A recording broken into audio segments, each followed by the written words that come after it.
जंगल के किनारे वाला बंद कमरा। रात के 12:47 बजे थे। रोहित अपनी बाइक पर अकेला एक सुनसान सड़क से गुजर रहा था। चारों तरफ घना जंगल। सड़क पर कोई नहीं, सिर्फ उसकी बाइक की हेडलाइट और ठंडी हवा।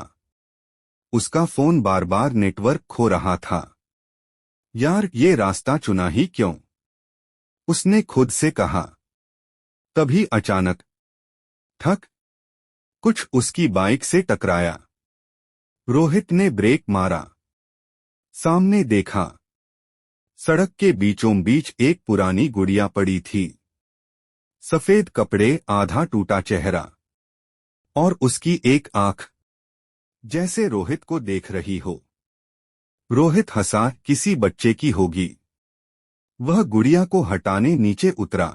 जैसे ही उसने गुड़िया उठाई, पीछे से किसी ने बहुत धीरे फुसफुसाया, उसे मत छुओ। रोहित का शरीर जम गया। वह पलटा।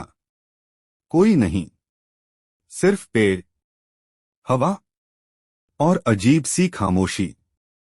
उसने जल्दी से गुड़िया फेंकी और बाइक स्टार्ट की, लेकिन बाइक स्टार्ट नहीं हुई। एक बार, दो बार, तीन बार, कुछ नहीं। अब उसे डर लगने लगा। तभी दूर जंगल के अंदर एक पीली रोशनी दिखी, जैसे कोई घर हो। रोहित ने सोचा शायद मदद मिल जाए। वह टॉर्च लेकर उस रोशनी की तरफ चल पड़ा। जंगल में कदम रखते ही उसे लगा कोई उसके पीछे चल रहा है। चर्र चर्र। उसके कदम रुकते, आवाज भी रुकती। वह चलता, आवाज फिर शुरू। उसने पीछे देखा, कोई नहीं, लेकिन जमीन पर एक और चीज थी, वही गुड़िया। अब वह उसके पीछे कैसे आ गई? रोहित के हाथ कांपने लगे। वह भागते हुए रोशनी की तरफ गया। कुछ मिनट बाद वह एक पुराने लकड़ी के घर के सामने खड़ा था।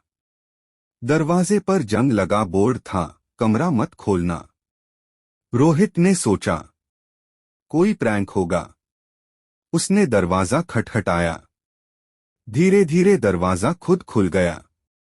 अंदर अंधेरा था। कोई है? रोहित ने पूछा। कोई जवाब नहीं। अचानक ऊपर से धप धप धप, जैसे कोई ऊपर चल रहा हो। रोहित ने टॉर्च जलाई और अंदर गया।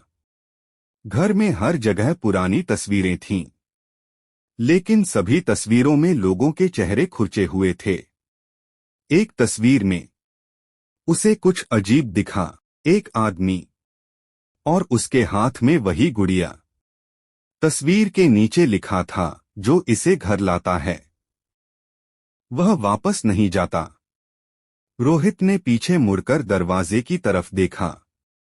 दरवाजा बंद हो चुका था अपने आप। और तभी ऊपर से एक बच्चे की हंसी आई। ही ही ही। रोहित ने कांपते हुए सीढ़ियों की तरफ देखा।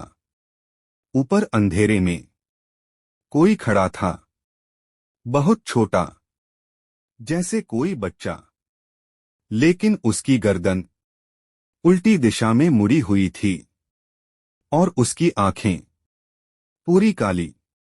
वह धीरे धीरे बोला, तुमने उसे छुआ, अब वो तुम्हारे साथ जाएगी। रोहित चिल्लाया और दरवाजा खोलने भागा, लेकिन दरवाजा नहीं खुला। पीछे से तेज कदमों की आवाज आने लगी। धप धप धप धप। कुछ सीढ़ियों से नीचे भाग रहा था, बहुत तेज।